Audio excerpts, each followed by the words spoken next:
Hi అండి, welcome back to my channel Devakona. ఈరోజు వీడియోలో మా ఇంటి వరలక్ష్మీదేవి పూజ చేసుకుంటున్నానండి. మేము 3 months వరకు వ్రతం చేయకూడదని, వ్రతం చేయకుండా నార్మల్గా పూజ చేసుకోమన్నారు. కలసం పెట్టకుండా, మహానైవేద్యాలు వండకుండా అమ్మవారికి దీపాలు పెట్టుకున్నాను అనమాట. అలా అని అమ్మవారిని నార్మల్గా పూజ చేస్తే నా మనసుకు ఏదో వెల్తుగా ఉంటుంది కాబట్టి కలసం నైవేద్యాలు లేకుండా ఫ్రూట్స్ తెప్పించి అలానే స్వీట్స్ కూడా తెప్పించి అమ్మవారిని ఇలా సింపుల్గా అలంకరించుకుని పూజ చేసుకున్నాను.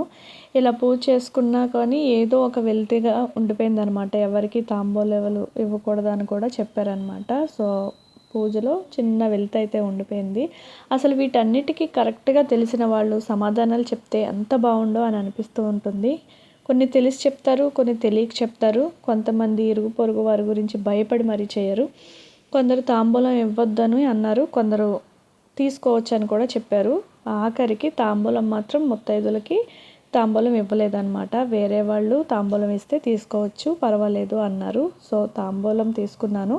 అసలు ఇవన్నీ శాస్త్రోక్తంగా ఎవరికి తెలుసు? నాకైతే ఇవన్నీ మనమే సృష్టించుకున్నవి అని అనిపిస్తూ ఉంటుంది. మన మనసుకు ఏ విధంగా అనిపిస్తే అలా చేయడం మంచిది అని అనిపిస్తుంది.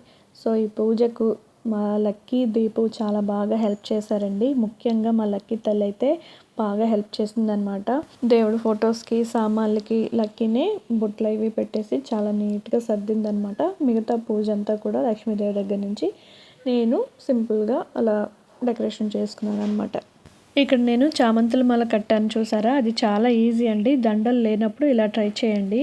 చామంతుల మాల చాలా బాగా వస్తుంది. వ్రతాలు చేసుకునే వాళ్ళైతే మార్నింగ్ పని ఎక్కువ ఉంటుంది కాబట్టి ముందు రోజే ఈ మాలని ప్రిపేర్ చేసేసుకొని ప్లాస్టిక్ డబ్బాలో కానీ కవర్లో కానీ పెట్టి ఫ్రిడ్జ్లో పెట్టుకుంటే మార్నింగ్ వరకు ఫ్రెష్గానే ఉంటుంది. సో ఆ మాలని అమ్మవారికి ఫోటోకి వేసాను అనమాట. అమ్మవారి ఫోటో ముందు ప్లేట్ పెట్టి తమలపాకులు పెట్టి మిడిల్లో అమ్మవారి చిన్న విగ్రహం అలాగే పసుపు గణపతిని పెట్టి చుట్టూ చామంతులు గులాబీలతో డెకరేషన్ చేశాను. ఆ పూల మధ్యలో వెండి పూలు గుచ్చి పెట్టాను. లుక్ ఇంకా హైలైట్ అయింది. నాతో పాటు మా లక్కీ తల్లి సర్దడంలోనే కాదు, పూజ చేసేటప్పుడు మంత్రాలు కూడా తనే చదివి వినిపించింది. ఇలా మనం పూజ చేసుకునేటప్పుడు పిల్లలతో ఇలాంటివి నేర్పిస్తూ ఉంటే వాళ్ళకు కూడా మన సాంప్రదాయాలు, కొన్ని అలవాట్లు వాళ్ళతోనే అలానే ఉండిపోతాయి. సో మనం పూజ చేసేటప్పుడు వాళ్ళకు కూడా ఇలా నేర్పిస్తే ఇలాంటివి నేర్చుకుంటారు.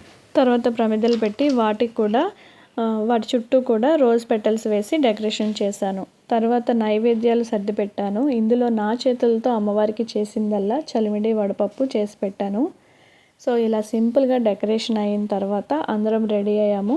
అందరం పూజలో కూర్చుని గణపతి పూజ చేసి లలిత సహస్రనామాలు, అష్టలక్ష్మాష్టకం, అన్నపూర్ణాష్టకం ఇలా బుక్లో ఉన్నవన్నీ చదువుకొని అమ్మవారికి నైవేద్యం సమర్పించాను. కొబ్బరికాయ కొట్టొద్దు అన్నారు కాబట్టి సో కొబ్బరికాయ కూడా కొట్టలేదు. తోరం కట్టుకోవద్దన్నారు, అది కూడా చేయలేదన్నమాట. అమ్మవారు కళకళలాడుతూ మా ఇంట్లో ఉండాలని ఇలా సింపుల్గా అలంకరించుకున్నాను. సో ఫైనల్గా అమ్మవారికి మంగళహారతి ఇచ్చేసి తీర్థ ప్రసాదాలు తీసుకున్నాము. సో ఇలా పూజ అయిపోయిన తర్వాత మా ఆయన గారి బ్లెస్సింగ్స్ తీసుకున్నాను. ఇలా సింపుల్గా నా పూజ అయిపోయిన తర్వాత మా పక్కింటి వాళ్ళ ఇంటికి వెళ్ళి తాంబూలం తీసుకుని వచ్చేసాను. సో ఈ సంవత్సరం సింపుల్గా నా పూజ ఇలా అయింది. మరి ఇలాంటి చిన్న చిన్న సంతోషాలని మీతో ఇలానే షేర్ చేసుకుంటాను. సో మిగతా వీడియోని అంతటిని మ్యూజిక్ పెట్టి చూపిస్తున్నాను, సరదాగా చూసేయండి. Thank you.